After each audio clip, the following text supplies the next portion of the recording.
साहब के जो इलेक्शन हुए वो अनलीगल हुए। आपने देखा था कि वहाँ पर मीडिया के राही जो नॉन सिख भी नहीं थे, वो एक नहीं तीन तीन वोटिंग डाल रहे थे। तो ये देखिए इस तरह से इलेक्शन ये होना था या नहीं था।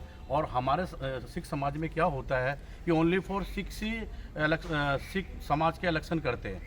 उसमें आपने देखा था सारे जितने भी अनलीगल इलेक्शन हुए हैं, जो बिल्कुल लीगल नहीं है, अनलीगल इलेक्शन है ये, और हम इस चीज़ को नहीं मानते। मैं इतने ही आपके मीडियम के राही से संगत और समाज को, अपने सिख समाज जितनी भी गोवा की सात संगत है और मीडिया प्रभारी जो भी है, उनको यही जागरूक कराना चाहता हूँ कि वो इस तरह से जो इलेक्शन हुए हैं ये अनलीगल है। और जैसे कि वहाँ से कुछ महाराष्ट्र से आए, कोई किधर गोवा से है, हमारा गुरु सिंह सभा गुरुद्वारा जो बेतिम नॉर्थ में जो लगता है, ओनली फॉर नॉर्थ के होने चाहिए थे, जिसमें 100% जो वोटिंग होते हैं उसमें 25% वोटिंग हुए, 75% वोटिंग नहीं हुए। हम इस चीज़ को नहीं मानते हैं। हम मीडिया राय यही करते हैं और सरकार से भी ये गुजारिश करते हैं इस चीज़ को आगे लेके जाए और आगे ध्यान दें। सरकार से यही प्रार्थना है कि जो भी हुआ है सही कराए, सही होना जरूरी है। बस इतनी। नमस्कार, सत श्री अकाल, वाहिगुरू खालसा फतेह। नहीं, हम लोग दोनों तीन जो इलीगल इलेक्शन हुए थे उसका लेटर देने के लिए आए थे कि हम सबको ऑब्जेक्शन है। हमने 150 लोगों के संगत, जो हमारी गुरुद्वारे की संगत है, सबके साइन करा के हमने लेटर रजिस्ट्रार को सबमिट किया है कि हम लोगों को ऑब्जेक्शन है, वो लेटर जो कल इलेक्शन हुआ वो इलीगल हुआ है। बोलो।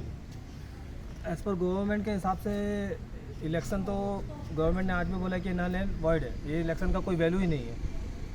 इन्होंने गवर्नमेंट का वो था कि 90 डेज़ में आपको इलेक्शन कराने हैं, वो पिछले महीने ही वो उसका ख़त्म हो चुके थे। अब इन्होंने क्या किया, गवर्नमेंट से बात की, गवर्नमेंट ने बोला कि आपका इलेक्शन होगा, पर आपका जो एप्लीकेंट है जिसने आपके गुरुद्वारा का रजिस्ट्रेशन कराया है, एज़ पर गवर्नमेंट का हिसाब से वो इलेक्शन करा सकता है और वही फाइनल लिस्ट कर सकता है। अभी गवर्नमेंट के हिसाब से इनकी लिस्ट भी फाइनल नहीं हुई थी, जैसा कि 2 लिस्ट यहाँ पास आई है, डिस्प्यूट चल रहा है। हाँ, दो लिस्ट, एक आई थी 221 की, एक आई थी 274 की।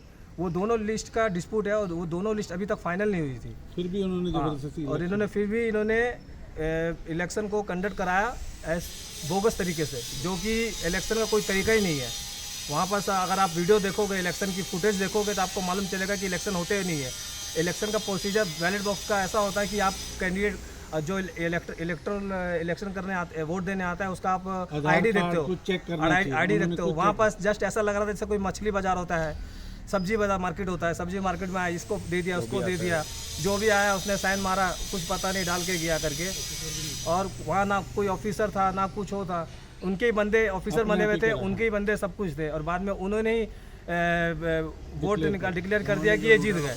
तो ये बाकी जो हमारी जो संगत है, जो प्रॉपर बेतिम की संगत है, नॉर्थ गोवा की संगत है, इस इलेक्शन को नहीं मानती नहीं है, इसको नल एंड वॉइड कहती है। इलेक्शन का कोई वैल्यू नहीं है।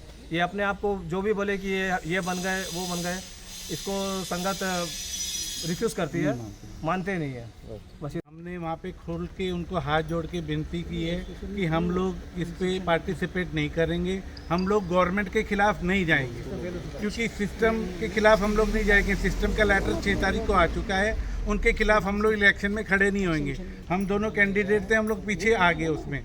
उसके बाद उन्होंने ज़बरदस्ती इलेक्शन कराए और कोई भी आ रहा था उसको पकड़ के, हिंदू हो पंजाबी हो, किसी को भी पकड़ के उन्होंने इलेक्शन कराए। महाराष्ट्र से, वास्को से, जो हमारे को संगत लगती नहीं है, उनसे भी इलेक्शन कराए। एक आदमी 3-3 वोट लेके खुद ही साइन करके, खुद ही राइट करके डालता रहा है। उसकी वीडियो भी हम आपको देंगे। बंटे जी, आप रजिस्ट्रार ने हमको गवर्नमेंट से लेटर आया है कि 11 तारीख को आपने सबने आना करके, जिसके जिसके नाम का लेटर है। तो हमने सैटरडे को एक छोटी सी मीटिंग बुलाई करके कि जो भी कैंडिडेट खड़े थे करके हमने सबने मीटिंग बुलाई। हमने सिर्फ एक ही बात कही कि इस संडे हम इलेक्शन ना करा के, एक संडे इलेक्शन ना करा के हम नेक्स्ट संडे इलेक्शन कराते हैं। पहले हम रजिस्ट्रार से जो भी गवर्नमेंट का लीगल लेटर हमको आया है, हम पहले उस पर गौर करेंगे। इलेक्शन हम बाद में भी करा सकते हैं। लेकिन उन लोगों ने हमारी एक नहीं सुनी। उन लोगों ने बोला करके कि नहीं, हमने इलेक्शन कराना है। जिस बंदे ने इलेक्शन कराया, आप देख लो करके, आप लोग के पास में आया होगा उनका, वो बंदा अकेला। खेल के मैदान में तो 2 खिलाड़ी होने चाहिए ना, एक हारेगा एक जीतेगा, ये सब जानते हैं। अब एक ही खिलाड़ी वहाँ पे पहुँचा हुआ करके 3 खिलाड़ी वहाँ 4 कैंडिडेट जिसमें से 3 खिलाड़ी तीन कैंडिडेट बाहर हो गए कि हम ये गवर्नमेंट के ऊपर नहीं जा सकते। उसने अपने आप अपने बंदों को बुलाया, उसको मालूम था कि मैं वन साइड हूँ करके 3 लोग बाहर हैं। इसके लिए उसने क्या किया करके अपने बंदों को बुलाया, चाहे वो कैसीनो से बुलाया, चाहे वो महाराष्ट्र से बुलाया, चाहे उसने साउथ से बुलाया।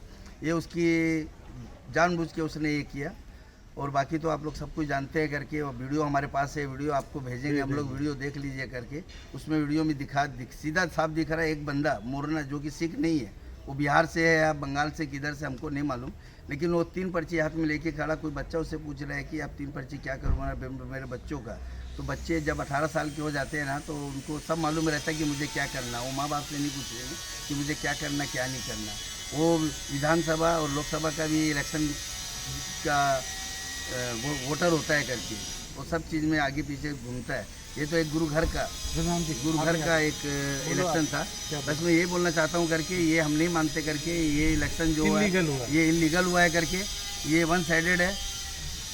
वाहिगुरु जी का खालसा, वाहिगुरू जी की फतेह, सत श्री अकाल, नमस्कार, जय हिंद। तुम्ही पळतात गोंयकारपण, गोंयकारांचो गोंयकारा खातीर।